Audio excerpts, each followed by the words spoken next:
ಬೆಳಿಗ್ಗೆ ಎಚ್ಚರವಾದಾಗ ನನ್ನ ಮೈ ಮೇಲೆ ಬಟ್ಟೆ ಇರಲಿಲ್ಲ. ನನ್ನ ದೇಹವನ್ನು ಯಾರೋ ಬಳಸಿಕೊಂಡಿದ್ದಾರೆ. ನನ್ನ ಒಳ ಉಡುಪುಗಳು ನೆಲದ ಮೇಲೆ ಬಿದ್ದಿದೆ. ಅಷ್ಟೇ ಅಲ್ಲ, ನನ್ನ ಖಾಸಗಿ ಅಂಗಗಳಿಂದ ತೇವವಾಗಿರುವುದು. ಏನೋ ಒಂದು ಲೀಕ್ ಆಗುತ್ತಿದೆ. ನನಗೆ ಒಂದು ರೀತಿ ಹಿಂಸೆ ಆಗುತ್ತಿದೆ. ನನಗೆ ಎಚ್ಚರವಾದಾಗ ಇದನ್ನೆಲ್ಲ ನೋಡಿ ಬೆಚ್ಚಿ ಕಿರುಚಿದೆ. ಆಗ ನನ್ನ ಮಾವನ ಮಗ ಓಡಿ ಬಂದ. ಭಯದಿಂದ ನನ್ನ ಬೆತ್ತಲಾದ ದೇಹವನ್ನು ಬೆಡ್ಶೀಟಿಂದ ಕವರ್ ಮಾಡಿಕೊಳ್ಳುತ್ತಿದ್ದೇನೆ.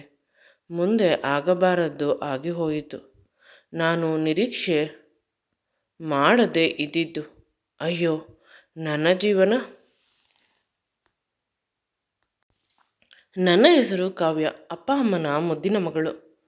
ಅಪ್ಪ ಅಮ್ಮ ಇಬ್ಬರು ಮದುವೆಯಾದ 15 ವರ್ಷಗಳಿಗೆ ನಾನು ಹುಟ್ಟಿದ್ದು. ಅಪ್ಪ ಅಮ್ಮ ನನ್ನನ್ನು ತುಂಬ ಚೆನ್ನಾಗಿ ಸಾಕಿದರು.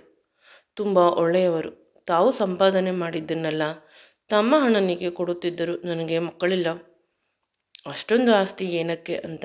ಆದರೆ ಅವರು ಆಸ್ತಿ ಕೊಟ್ಟ ಸ್ವಲ್ಪ ದಿನಕ್ಕೆ ನಾನು ನನ್ನ ಅಮ್ಮನ ಹೊಟ್ಟೆಯಲ್ಲಿ ಹುಟ್ಟಿದೆ. ಆಗ ಅಪ್ಪ ಅಮ್ಮ ತುಂಬ ನೊಂದುಕೊಂಡರು. ಆ ವಯಸ್ಸಿನಲ್ಲೂ ಕೂಡ ಸಂಪಾದನೆ ಮಾಡಲು ಪರದಾಡುತ್ತಿದ್ದರು. ನನಗಾಗಿ ನನ್ನನ್ನು ಒಂದು ಸುಂದರವಾದ ಬದುಕಿನಲ್ಲಿ ನೋಡಲು ಅವರು ಪ್ರತಿದಿನ ಆಸೆ ಪಡುತ್ತಿದ್ದರು. ಅಪ್ಪ ಅಮ್ಮ ಇಬ್ಬರು ಪ್ರೀತಿಸಿ ಮದುವೆ ಆಗಿದ್ದರು. ಇಬ್ಬರಿಗೂ 21 ವರ್ಷ.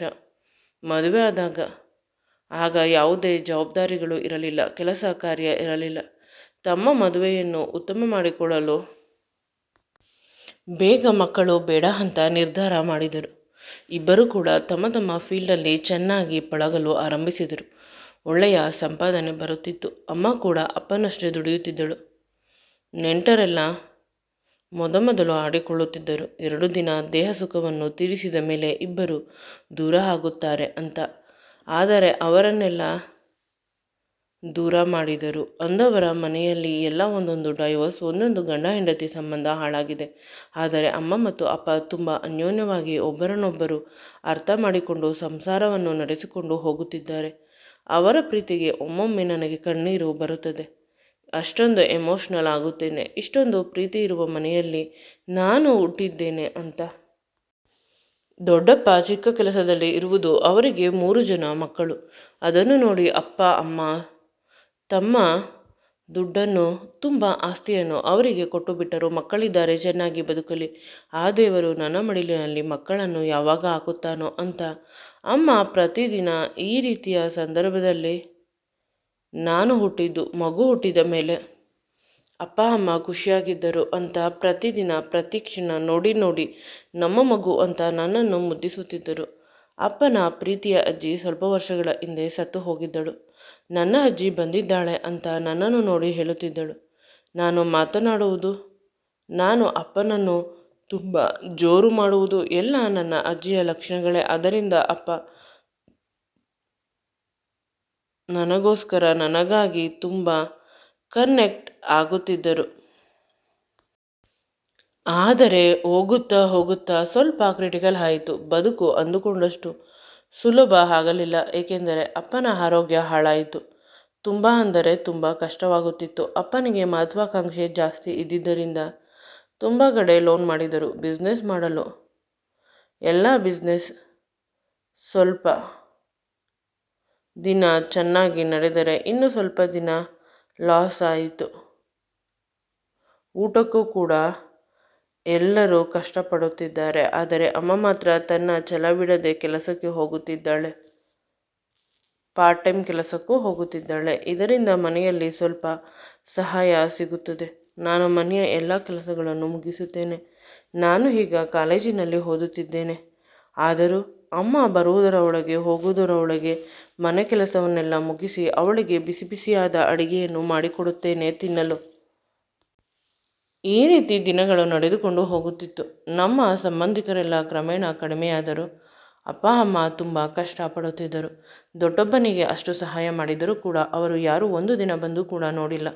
ಅಪ್ಪನ ಆರೋಗ್ಯವನ್ನು ವಿಚಾರಿಸಲಿಲ್ಲ. ಇದರಿಂದ ಆದರೆ ಅಮ್ಮನ ಸಂಬಂಧಿಕರು ತಮ್ಮ ಕೈಲಾದಷ್ಟು ಸಹಾಯ ಮಾಡುತ್ತಿದ್ದರು. ಒಂದು ದಿನ ತುಂಬ ಅಪ್ಪನಿಗೆ ಅನಾರೋಗ್ಯ ಆದ ಕಾರಣ ಆಸ್ಪತ್ರೆಗೆ ಅಡ್ಮಿಟ್ ಮಾಡಿದ್ದೆವು. ಆಗ ಅಪ್ಪ ತುಂಬ ಯೋಚಿಸುತ್ತಾರೆ, ಅವರಿಗೆ ಟ್ರೀಟ್ಮೆಂಟ್ ಕೊಡಬೇಕು. ಆಸ್ಪತ್ರೆಯಲ್ಲಿ ಅಡ್ಮಿಂಟ್ ಮಾಡಿಕೊಂಡು ಅದಕ್ಕೆ ಬೇಕಾದ ಔಷಧಿಗಳನ್ನು ತರಬೇಕು. ದುಡ್ಡು ತುಂಬ ಖರ್ಚಾಗುತ್ತದೆ ಅಂತ ಡಾಕ್ಟರ್ ಹೇಳಿದರು. ನಾನು ಎಷ್ಟು ಖರ್ಚಾದರೂ ಪರವಾಗಿಲ್ಲ, ನಾನು ದುಡ್ಡನ್ನು ಕೊಡುತ್ತೇನೆ ಅಂತ ಹೇಳುತ್ತಾ ಬಂದೆ. ಅಮ್ಮನಿಗೆ ಈ ವಿಷಯವನ್ನು, ಡಾಕ್ಟರ್ ಹೇಳಿದ ಮಾತನ್ನು ನಾನು ಹೇಳಿಲ್ಲ. ಆಗ ನೆನಪಾಗಿದ್ದು ನನ್ನ ಮಾವ ಮತ್ತು ಅತ್ತೆ. ಯಾವಾಗಲೂ ಅಮ್ಮನ ಜೊತೆ ಹೋಗುತ್ತಿದ್ದವಳು. ಇಂದು ನಾನು ಒಬ್ಬಳೇ ಬಂದಿದ್ದನ್ನು ನೋಡಿ ಮಾವ ಮತ್ತು ಅತ್ತೆ ಸ್ವಲ್ಪ ಆಶ್ಚರ್ಯಪಟ್ಟರು. ನಂತರ ಅತ್ತೆ ನನ್ನನ್ನು ರೂಮಿಗೆ ಕರೆದುಕೊಂಡು ಹೋಗಿ ವಿಷಯವನ್ನು ವಿಚಾರಿಸಿದಳು. ಆಗ ನಾನು ನನ್ನ ಸಮಸ್ಯೆಯನ್ನು ತಿಳಿಸಿದೆ. ಅತ್ತೆ ತುಂಬ ಬೇಸರ ಮಾಡಿಕೊಂಡರು. ನಿನಗೆ ದುಡ್ಡು ಬೇಕಾಗಿರುವುದು ನಾಳೆ ತಾನೆ, ನಾಳೆ ಬೆಳಿಗ್ಗೆ ದುಡ್ಡನ್ನು ಕೊಡುತ್ತೇನೆ, ಎಷ್ಟು ಬೇಕು ಅಂತ ಕೇಳಿದಳು. ನಾನು 10 ಲಕ್ಷ ಅಂತ ಹೇಳಿದೆ. ಅವಳ ಮುಖದಲ್ಲಿ ಯಾವುದೇ ಆಶ್ಚರ್ಯ ಇರಲಿಲ್ಲ, ಬದಲಾಗಿ ಕೊಟ್ಟರಾಯಿತು ಅನ್ನುವ ರೀತಿ ಇತ್ತು. ನನಗೆ ಖುಷಿಯಾಯಿತು. ಅಪ್ಪನ ಆರೋಗ್ಯಕ್ಕೆ ಬೇಕಾದಷ್ಟು ದುಡ್ಡು ಅತ್ತೆ ಮಾವ ಕೊಡುತ್ತಾರೆ. ಅತ್ತೆ ತುಂಬ ಒಳ್ಳೆಯವಳು, ಯಾವುದೇ ವಿಷಯವನ್ನು ಮಾವನ ಎದುರುಗಡೆ ಮಾತನಾಡುವುದಿಲ್ಲ ಅಂತ ತನ್ನನ್ನು ತಾನು ಹೊಗಳಿಕೊಂಡಳು. ಅತ್ತೆಗೆ 2 ಗಂಡು ಮಕ್ಕಳು ಅಂತ ಅಮ್ಮ ಹೇಳುತ್ತಿದ್ದರು. ಆದರೆ ಇನ್ನೂ 2 ನೋಡಿಲ್ಲ. ಎಲ್ಲೋ ಹೊರಗಡೆ ಕೆಲಸಕ್ಕೆ ಹೋಗಿದ್ದಾರಂತೆ. ಮಾವನಿಗೆ ಈ ವಿಷಯದ ಅರಿವು ಇದೆಯೋ ಗೊತ್ತಿಲ್ಲ. ಅತ್ತೆ ಹೇಳಿರುತ್ತಾರೆ, ಅತ್ತೆ ನೀವು ನನ್ನ ಪಾಲಿನ ಅದೃಷ್ಟ ದೇವತೆ, ನೀವು ಸಹಾಯ ಮಾಡಿಲ್ಲವಾದರೆ ಕಷ್ಟವಾಗುತ್ತಿತ್ತು ಅಂತ ಅತ್ತೆಯ ಕಾಲನ್ನು ಹಿಡಿದುಕೊಂಡೆ. ಆಗ ಅತ್ತೆ ತುಂಬ ಖುಷಿಯಿಂದ ನನ್ನ ತಲೆಯನ್ನು ಸವರುತ್ತಾ ಅವರ ಮಡಿಲಿನಲ್ಲಿ ಮಲಗಿಸಿಕೊಂಡಳು. ನನಗೆ ಹೆಣ್ಣು ಮಕ್ಕಳಿಲ್ಲ, ಇರುವುದು 2 ಗಂಡು ಮಕ್ಕಳು. ನಿನಗೆ ಸಹಾಯ ಮಾಡಿದರೆ ನನಗೆ ತುಂಬ ಖುಷಿಯಾಗುತ್ತದೆ ಅಂತ ಹೇಳಿದಳು. ಅಷ್ಟೇ ಅಲ್ಲ, ನಾನು ಒಂದು ಮಾತು ಕೇಳುತ್ತೇನೆ, ನಡೆಸಿಕೊಡುತ್ತೀಯಾ ಅಂತ ಅತ್ತೆ ಹೇಳಿದಾಗ ನಾನು ಆಶ್ಚರ್ಯದಿಂದ, ನಾನು ಏನು ಮಾಡುವುದಕ್ಕೆ ಆಗುತ್ತದೆ ನಿಮಗೆ? ಏನಾದರೂ ಸಹಾಯ ಮಾಡಲು ಸಾಧ್ಯವಾದರೆ ಮಾಡುತ್ತೇನೆ. ಏನು ಬೇಕು ಅಂತ ಕೇಳಿದಾಗ ಅತ್ತೆ ಹೇಳುತ್ತಾರೆ, ನನ್ನ ಮೊದಲನೇ ಮಗ ರಾಕೇಶ್ನನ್ನು ನೀನು ಮದುವೆ ಆಗು, ನನ್ನ ಮನೆಯ ರಾಣಿಯಾಗು, 10 ಲಕ್ಷ ಏನು 10 ಕೋಟಿ ಕೊಡುತ್ತೇನೆ ಅಂತ ಹೇಳಿದರು. ನಾನು ಭಯಪಟ್ಟೆ. ನನಗೆ ಅವರ ಮಗನ ಮುಖವನ್ನು ಒಂದು ದಿನವೂ ನೋಡಿಲ್ಲ. ಮದುವೆ ಅಂತ ಹೇಳುತ್ತಿದ್ದಾರೆ. ಅಪ್ಪ ಅಮ್ಮ ನೆನಪಾದರು. ನನ್ನ ಮದುವೆಯಾದ ಮೇಲೆ ಅವರು ಎಷ್ಟು ಕನಸು ಕಂಡಿದ್ದಾರೆ. ಅಪ್ಪ ಅಮ್ಮ ಒಪ್ಪಿದರೆ ಮದುವೆ ಆಗುತ್ತೇನೆ ಅಂತ ಒಂದು ಮಾತಿಗೆ ಹೇಳಿದೆ. ಏಕೆಂದರೆ ನನಗೆ ಈಗ ದುಡ್ಡು ಬೇಕು. ಅತ್ತೆಯನ್ನು ಎದುರು ಹಾಕಿಕೊಳ್ಳಲು ಇಷ್ಟವಾಗುವುದಿಲ್ಲ. ಅತ್ತೆ ಕೂಡ ಒಪ್ಪಿಕೊಂಡಳು. ನಿನ್ನ ಅಪ್ಪ ಅಮ್ಮನನ್ನು ಕೇಳೇ ಮದುವೆ ಮಾಡುವುದು. ಅವರಿಗೆ ನೀನೊಬ್ಬಳೇ ಮಗಳು. ನಿನಗೆ ಯಾವುದೇ ಕಾರಣಕ್ಕೂ ನಾವು ಬೇಸರ ಮಾಡುವುದಿಲ್ಲ. ನಿನ್ನನ್ನು ರಾಣಿಯ ರೀತಿ ನೋಡಿಕೊಳ್ಳುತ್ತೇವೆ. ನಮ್ಮ ಮನೆ ಅಲ್ಲ, ಇದು ನಿನ್ನ ಮನೆ, ನಿನ್ನ ಸ್ವರ್ಗ ಅಂತ ಅತ್ತೆ ಹೇಳಿದಾಗ ನನಗೆ ಖುಷಿಯಾಯಿತು. ಈ ಮಾತುಗಳು ಕೇಳುತ್ತಾ ಹೋದರೆ ಎಷ್ಟು ಮಧುರ ಅಂತ ಅನಿಸಲು ಶುರುವಾಯಿತು. ರಾತ್ರಿ ಅತ್ತೆಯೇ ತನ್ನ ಕೈಯಾರ ನನಗೆ ಊಟವನ್ನು ಮಾಡಿಸಿದಳು. ನನಗೆ ಇಷ್ಟವಾದ ಬಿಸಿಬೇಳೆ ಬಾತನ್ನು ಮಾಡಿದಳು, ಅದನ್ನು ತಿನ್ನಿಸಿದಳು. ಇದರ ಜೊತೆಗೆ ನನಗೆ ಚೆನ್ನಾಗಿ ನಿದ್ರೆ ಬಂತು. ಅಮ್ಮನಿಗೆ ಹೇಳಿದ್ದೆ, ನನ್ನ ಗೆಳತಿಯ ಮನೆಗೆ ಹೋಗುತ್ತೇನೆ, ಅಪ್ಪನನ್ನು ನೀನು ನೋಡಿಕೊಳ್ಳಬೇಕು ಅಂತ. ನೋಡಿಕೊಳ್ಳುತ್ತಿದ್ದಾಳೆ, ನಾನು ದುಡ್ಡನ್ನು ತೆಗೆದುಕೊಂಡು ಹೋಗಿ ಕೊಟ್ಟರೆ ಆಯಿತು, ಈ ರೀತಿ ಯೋಚಿಸುತ್ತಿದ್ದೆ. ಸ್ವಲ್ಪ ಭಯ ಕೂಡ ಇತ್ತು. ಬೆಳಿಗ್ಗೆ ಎಚ್ಚರವಾದಾಗ ಒಂದು ರೀತಿ ತೃಪ್ತಿ ಇತ್ತು. ಇದು ನಮ್ಮ ಮನೆಯಲ್ಲ ಅಂತ ಸ್ವಲ್ಪ ಕ್ಷಣದಲ್ಲಿ ಅರ್ಥವಾಯಿತು. ಆದರೆ ನನ್ನ ಮೈ ಮೇಲೆ ಬಟ್ಟೆ ಇರಲಿಲ್ಲ. ನನ್ನ ದೇಹ ಸಂಪೂರ್ಣವಾಗಿ ಬೆತ್ತಲಾಗಿದೆ. ನನ್ನ ಬಟ್ಟೆಯನ್ನು ಯಾರೋ ತೆಗೆದಿದ್ದಾರೆ. ನನ್ನ ಖಾಸಗಿ ಅಂಗದಿಂದ ಒಂದು ಲಿಕ್ವಿಡ್ ಪ್ರೊಡ್ಯೂಸ್ ಆಗುತ್ತಿದೆ. ನನ್ನ ಕತ್ತು, ಸೊಂಟ, ಹೊಟ್ಟೆ ಮೇಲೆ ಯಾರೋ ಕಚ್ಚಿದ ಗುರುತುಗಳು ಇದೆ. ಇದ್ಯಾವುದೋ ನನಗೆ ನೆನಪಿಲ್ಲ. ಆದರೆ ನನ್ನ ಜೊತೆ ಹೇಗೆ ಇದೆಲ್ಲ ಆಯಿತು ಅಂತ ತುಂಬ ದುಃಖವಾಗುತ್ತಿತ್ತು. ಈಗ ಯಾರನ್ನು ಕೇಳಲಿ? ಜೋರಾಗಿ ಕಿರುಚಿದೆ. ಆಗ ಅತ್ತೆ ಮಗ ಬಂದ. ಅವನನ್ನು ನೋಡಿ ಬೆಚ್ಚಿದೆ. ಬೆಡ್ಶೀಟಿಂದ ನನ್ನ ಬೆತ್ತಲಾದ ದೇಹವನ್ನು ಕವರ್ ಮಾಡಿದ. ಅತ್ತೆ ಮಗ ಬಂದು, ಏಕೆ ಕಿರುಚುತ್ತಿದ್ದೀಯಾ, ಏನಾಯಿತು ಅಂತ ಜೋರಾಗಿ ಕೇಳಿದ. ನನ್ನ ಕಷ್ಟವನ್ನು ನೋಡಿ ಅವನಿಗೆ ಅರ್ಥವಾಯಿತು. ನಂತರ ನನ್ನ ಬಳಿ ಬಂದು ಹಾಸಿಗೆ ಮೇಲೆ ತುಂಬ ಆರಾಮವಾಗಿ ಕುಳಿತ. ನೀನು ಏಕೆ ಇಷ್ಟೊಂದು ಭಯಪಡುತ್ತಿದ್ದೀಯಾ ಅಂತ. ಆಗ ಸುತ್ತಮುತ್ತ ಇರುವ ನನ್ನ ಒಳಉಡುಪನ್ನು ತೋರಿಸಿದೆ. ಅವನು, ಸಾರಿ, ರಾತ್ರಿ ನಾನು ಸ್ವಲ್ಪ ಕುಡಿದಿದ್ದೆ. ನನಗೆ ನಿನ್ನ ಸೌಂದರ್ಯವನ್ನು ನೋಡಿ ಸುಮ್ಮನೆ ಇರಲಾಗದೆ ನಿನ್ನ ದೇಹದ ಮೇಲೆ ಒಂದು ಕೈಯನ್ನು ಇಟ್ಟು ಮಲಗೋಣ ಅಂತ ಅಂದುಕೊಂಡೆ. ಆದರೆ ಅದರಿಂದ ಬಂದ ಕರೆಂಟ್ ಶಾಕ್ ನನ್ನನ್ನು ಸುಮ್ಮನೆ ಬಿಟ್ಟಿಲ್ಲ. ನಿನ್ನನ್ನು ಮುದ್ದಾಡಿದೆ. ಅಮ್ಮ ಪ್ರತಿ ಸಾರಿ ಹೇಳುತ್ತಿದ್ದಳು, ನೀನೇ ನನ್ನ ಹೆಂಡತಿ ಅಂತ. ಹೆಚ್ಚು ಕಡಿಮೆ ನಾನು 5ನೇ ತರಗತಿ ಇದ್ದಾಗ ಇಂದ ಹೇಳುತ್ತಿದ್ದಾಳೆ. ಇನ್ನೊಂದು ವಿಷಯವೆಂದರೆ, ನಿನ್ನೆ ರಾತ್ರಿ ಮನೆಗೆ ಬಂದಾಗ ಅಮ್ಮ ಹೇಳಿದಳು, ನಿನ್ನನ್ನು ಮದುವೆಯಾಗಲು ಅವಳು ಒಪ್ಪಿಗೆ ಕೊಟ್ಟಿದ್ದಾಳೆ. ಆದಷ್ಟು ಬೇಗ ಅವಳು ನಮ್ಮ ಮನೆಯ ಸೊಸೆ ಆಗುತ್ತಾಳೆ ಅಂತ ಹೇಳಿದಳು. ಆ ಖುಷಿಯಲ್ಲಿ ಬಂದೆ. ಅವನು ನನ್ನ ಕಾಲನ್ನು ಹಿಡಿದುಕೊಂಡ ಕ್ಷಮೆ ಕೇಳಲು ಮುಂದಾದ. ನಾನು ಏನೂ ಮಾತನಾಡದೆ ಗೋಡೆಯನ್ನು ನೋಡುತ್ತಿದ್ದೆ. ದುಡ್ಡಿಗಾಗಿ ಅತ್ತೆ ಮನೆಗೆ ಬಂದವಳು ಕೇವಲ ದುಡ್ಡನ್ನು ಮಾತ್ರವಲ್ಲ, ನನ್ನ ಶೀಲವನ್ನು ಕೂಡ ಕಳೆದುಕೊಂಡು ಹೋಗುತ್ತಿದ್ದೇನೆ ಅಂತ ದುಃಖವಾಯಿತು. ಅಷ್ಟರಲ್ಲಿ ಅವನು ನನ್ನ 2 ಕೈಗಳಿಗೆ ಮುತ್ತನ್ನು ಕೊಟ್ಟ. ದಯವಿಟ್ಟು ನನ್ನನ್ನು ಕ್ಷಮಿಸು. ಈಗ ಅಂದರೆ ಈಗಲೇ ನಿನ್ನನ್ನು ಮದುವೆ ಆಗುತ್ತೇನೆ. ನಿನ್ನನ್ನು ಕೆಟ್ಟದಾಗಿ ಬಳಸಿಕೊಳ್ಳುವ ಉದ್ದೇಶ ನನಗಿರಲಿಲ್ಲ. ಆದರೆ ನಾನು ನಿನ್ನನ್ನು ತಬ್ಬಿಕೊಂಡಾಗ ನೀನು ಕೂಡ ನನ್ನ ಮೇಲೆ ಕೈ ಹಾಕಿದೆ. ಒಂದು ರೀತಿ ಬೆಚ್ಚುತ್ತಿದ್ದೆ. ಆಗ ನಿನ್ನನ್ನು ಗಟ್ಟಿಯಾಗಿ ತಬ್ಬಿಕೊಂಡೆ ಅಂತ ಅವನು. ಈಗಲೂ ಕೂಡ ಅವಳನ್ನು ಗಟ್ಟಿಯಾಗಿ ತಬ್ಬಿಕೊಂಡ. ಅವಳಿಗೆ ಅವನ ಅಪ್ಪುಗೆ ತುಂಬ ಇಷ್ಟವಾಯಿತು. ಮದುವೆ ಆದರೆ ಇವನ ಜೊತೆ ಆಗಬೇಕು. ಹೇಗಿದ್ದರೂ ಸರ್ವಸ್ವವನ್ನು ಅರ್ಪಿಸಿದ್ದೇನೆ ಅಂತ ಯೋಚಿಸುತ್ತಿದ್ದಳು. ನಂತರ ಅವನು ಫ್ರೆಶ್ ಆಗಿ ಬಾ, ಜಾಸ್ತಿ ಯೋಚಿಸಬೇಡ, ನಿನಗೆ ತುಂಬ ಪ್ರೀತಿ ಕೊಡುತ್ತೇನೆ. ಅದೇ ರೀತಿ ಆಯಿತು. ನಾನು ಫ್ರೆಶ್ ಆಗಿ ಹೋದಾಗ ಅತ್ತೆ ನನಗಾಗಿ ಚಂದದ ಟಿಫನ್ ಮಾಡಿದ್ದರು. ಇಷ್ಟವಿಲ್ಲದಿದ್ದರೂ ಸ್ವಲ್ಪ ಟಿಫನ್ ತಿಂದು ದುಡ್ಡನ್ನು ತೆಗೆದುಕೊಂಡು ಹೋಗಲು ಪ್ರಯತ್ನಿಸಿದೆ. ಆಗ ಅತ್ತೆ ಅವರ ಮಗನ ಜೊತೆ ನನ್ನನ್ನು ಆಸ್ಪತ್ರೆಗೆ ಕಳಿಸಿದರು. ಆಸ್ಪತ್ರೆಯಲ್ಲಿ ನೀನು ಇರಬೇಕು. ಕಂಪನಿಯ ಕೆಲಸವನ್ನು ನಿನ್ನ ಚಿಕ್ಕ ತಮ್ಮ ನೋಡಿಕೊಳ್ಳುತ್ತಾನೆ. ಹೆಣ್ಣು ಮಕ್ಕಳು ತುಂಬ ಕಷ್ಟಪಡುತ್ತಿದ್ದಾರೆ. ನನಗೆ ಇವರ ಬಗ್ಗೆ ತಿಳಿದಿರಲಿಲ್ಲ ಅಂತ ಅತ್ತೆ ನೊಂದುಕೊಂಡರು. ರಾತ್ರಿ ನನ್ನ ಜೊತೆ ಕಳೆದವನ ಜೊತೆ ತುಂಬ ಸಲೀಸಾಗಿ ನಾನು ಹೋಗಬೇಕು. ಅಂದರೆ ಸ್ವಲ್ಪ ಡಿಸ್ಕಂಫರ್ಟ್ ಇತ್ತು. ಆದರೂ ಕೂಡ ವಿಂಡೋ ಕಡೆ ನೋಡುತ್ತಾ ಸ್ವಲ್ಪ ಸ್ವಲ್ಪ ಮಧ್ಯೆ ಮಧ್ಯೆ ಅಳುತ್ತಾ ನಾನು ಸಮಾಧಾನ ಮಾಡಿಕೊಂಡೆ. ಅಷ್ಟರಲ್ಲಿ ನನ್ನ ಅತ್ತೆ ಮಗ ನನ್ನ ಕೈಯನ್ನು ಹಿಡಿದುಕೊಂಡ. ಯೋಚಿಸಬೇಡ, ನೀನು ನನ್ನ ಪ್ರೀತಿ. ನಿನಗೆ ಸ್ವಲ್ಪ ಕೂಡ ನೋವಾಗದಂತೆ ನೋಡಿಕೊಳ್ಳುತ್ತೇನೆ. ನಿನ್ನ ಕಷ್ಟದಲ್ಲಿ ನಾನು ಭಾಗಿಯಾಗುತ್ತೇನೆ. ಯಾವುದಕ್ಕೂ ಯೋಚಿಸಬೇಡ, ಎಳ್ಳಷ್ಟು ಕೂಡ ಯೋಚನೆ ಮಾಡಬೇಡ ಅಂತ ಹೇಳಿದ. ದುಃಖದಿಂದ ನಾನು ಅವನನ್ನು ಗಟ್ಟಿಯಾಗಿ ತಬ್ಬಿಕೊಂಡೆ. ನನ್ನ ಕೈ ಬಿಡಬೇಡ, ನನ್ನ ಸರ್ವಸ್ವ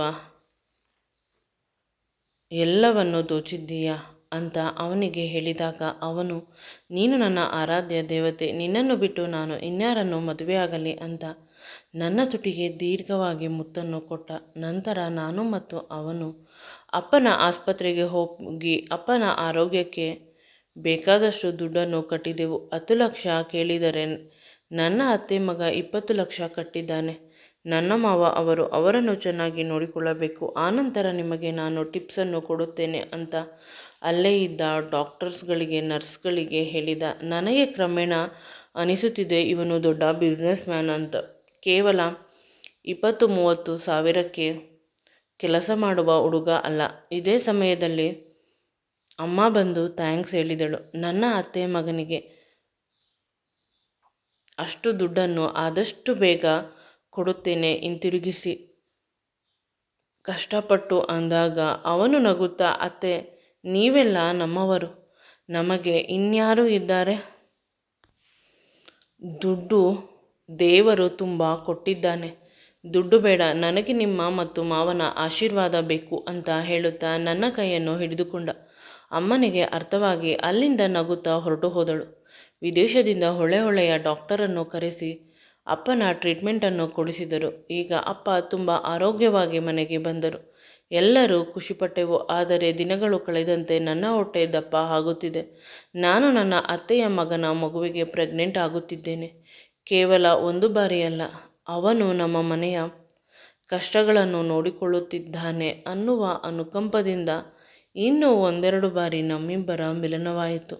ಈಗ ಅದರ ಫಲ ನನ್ನ ಹೊಟ್ಟೆಯಲ್ಲಿ ಬೆಳೆಯುತ್ತಿದೆ. ಹೇಗೆ ಹೇಳಬೇಕು ಅಂತ ತಿಳಿಯುತ್ತಿಲ್ಲ. ಅಪ್ಪನ ಬಳಿ ಅತ್ತೆ ಬಂದು ಹೆಣ್ಣನ್ನು ಕೇಳಿದಾಗ ಅಪ್ಪ ಮೊದಮೊದಲು ಒಪ್ಪಲಿಲ್ಲ. ಸಂಬಂಧದಲ್ಲಿ ಕೊಡುವುದಿಲ್ಲ, ನಮಗೆ ಇರುವುದು ಒಬ್ಬಳೇ ಮಗಳು, ನೀನು ಮೊದಲೇ ಜೋರು ಅಂತ. ಅಷ್ಟರಲ್ಲಿ ಅಮ್ಮ ಅಪ್ಪನನ್ನು ಒಳಗೆ ಕರೆದುಕೊಂಡು ಹೋಗಿ ಎಲ್ಲ ವಿಷಯವನ್ನು ಹೇಳಿದಳು. ಅಪ್ಪ ವಿಧಿಯಿಲ್ಲದೆ ಮದುವೆಗೆ ಒಪ್ಪಿಕೊಳ್ಳಬೇಕಾಯಿತು. ಏಕೆಂದರೆ ಅಪ್ಪನಿಗೆ ಭಯ, ನಾನು ತುಂಬ ನಾಜೂಕು, ಅತ್ತೆ ಜೋರು ಅಂತ. ಆದರೆ ಈಗ ಅದನ್ನೆಲ್ಲ ಯೋಚಿಸುವ ಪ್ರಮೇಯ ಇರಲಿಲ್ಲ. ನನ್ನ ಹೊಟ್ಟೆಯಲ್ಲಿ ನನ್ನ ಅತ್ತೆಯ ಮಗನ ಪ್ರೇಮದ ಕುಡಿ ಬೆಳೆಯುತ್ತಿದೆ. ಈ ವಿಷಯವನ್ನು ಅಪ್ಪನಿಗೆ ಹೇಳಬೇಡ ಅಂತ ಅಮ್ಮನಿಗೆ ಹೇಳಿದ್ದೆ. ಆದರೆ ಅಮ್ಮ ಅವರು ನಮಗೆ ಕೊಟ್ಟಿದ್ದ ದುಡ್ಡಿನ ಬಗ್ಗೆ, ಅದರ ಜೊತೆಗೆ ನನ್ನ ಮತ್ತು ನನ್ನ ಅತ್ತೆ ಮಗನ ಪ್ರೇಮದ ಬಗ್ಗೆ ಮಾತ್ರ ಹೇಳಿದರು.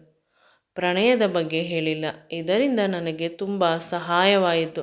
ನಾನು ತುಂಬ ಭಯಪಟ್ಟೆ ಅಪ್ಪ ಒಪ್ಪುವುದಿಲ್ಲ ಅಂತ. ನನ್ನ ಮತ್ತು ನನ್ನ ಅತ್ತೆಯ ಮಗನ ಮದುವೆ ತುಂಬ ಬೇಗ ನಡೆಯಿತು. ತುಂಬ ಅದ್ಧೂರಿಯಾಗಿ ಅತ್ತೆ ನನ್ನ ಮದುವೆಯನ್ನು ಮಾಡಿಕೊಂಡಳು. ನನ್ನ ಪರಿಸ್ಥಿತಿ ಸರಿ ಇಲ್ಲದೇ ಇದ್ದಿದ್ದರಿಂದ ಬಹಳ ಬೇಗ ಮದುವೆ ಆಯಿತು. ಮೊದಲ ರಾತ್ರಿಯಲ್ಲಿ ನಾನು ನನ್ನ ಅತ್ತೆ ಮಗನಿಗಾಗಿ ಕಾದು ಕುಳಿತೆ. ಈ ರಾತ್ರಿ ಏನು ಮೊದಲಲ್ಲ, ಆದರೆ ಮದುವೆ ಆದ ಮೇಲೆ ಮೊದಲ ರಾತ್ರಿ ಅಂತ ಇಬ್ಬರು ಖುಷಿಪಟ್ಟೆವು. ಮೊದಲಾದರೆ ಭಯವಿತ್ತು, ಇನ್ಸೆಕ್ಯೂರಿಟಿ ಇತ್ತು. ಏನಾದರೂ ಹೆಚ್ಚು ಕಡಿಮೆ ಆದರೆ, ನಾಳೆ ನನ್ನ ಕೈಯನ್ನು ಬಿಟ್ಟು ಬಿಟ್ಟರೆ, ನನ್ನ ಅತ್ತೆ ಮಗ ಅಂತ ಈ ರೀತಿ ನೂರಾರು ಆಲೋಚನೆಗಳು ಇತ್ತು. ಆದರೆ ಇಂದು ಆ ಆಲೋಚನೆಗಳಿಂದ ನನ್ನ ಮನಸ್ಸು ಮುಕ್ತವಾಗಿ ನೆಮ್ಮದಿಯಾಗಿ ಅವನನ್ನು ಸೇರಿದೆ. ನಮ್ಮಿಬ್ಬರ ಮಿಲನ ತುಂಬ ಅದ್ಭುತವಾಗಿ ನಡೆಯಿತು. ನನ್ನ ಅತ್ತೆ ಮಗ ಪ್ರತಿಯೊಬ್ಬರೂ ಕೂಡ ನನ್ನನ್ನು ತುಂಬ ಚೆನ್ನಾಗಿ ನೋಡಿಕೊಳ್ಳುತ್ತಿದ್ದರು. ನನ್ನ ಅಪ್ಪ ಇದನ್ನೆಲ್ಲ ನೋಡಿ ತುಂಬ ಎಮೋಷ್ನಲ್ ಆಗುತ್ತಿದ್ದರು. ಈ ಸುಂದರವಾದ ಬದುಕನ್ನು ಕೊಟ್ಟ ನನ್ನ ಅತ್ತೆಗೆ ಪ್ರತಿದಿನ ನಾನು ಥ್ಯಾಂಕ್ಸನ್ನು ಹೇಳುತ್ತೇನೆ. ಬದುಕಿದಷ್ಟು ಸುಂದರವಾಗಿದೆ. ಮುಂದೆ ಈ ವಿಡಿಯೋ ನಿಮಗೆ ಇಷ್ಟವಾಗಿದ್ದಲ್ಲಿ ನನ್ನ ಚಾನಲನ್ನು ಲೈಕ್ ಮಾಡಿ, ಶೇರ್ ಮಾಡಿ ಮತ್ತು ಸಬ್ಸ್ಕ್ರೈಬ್ ಮಾಡಿ.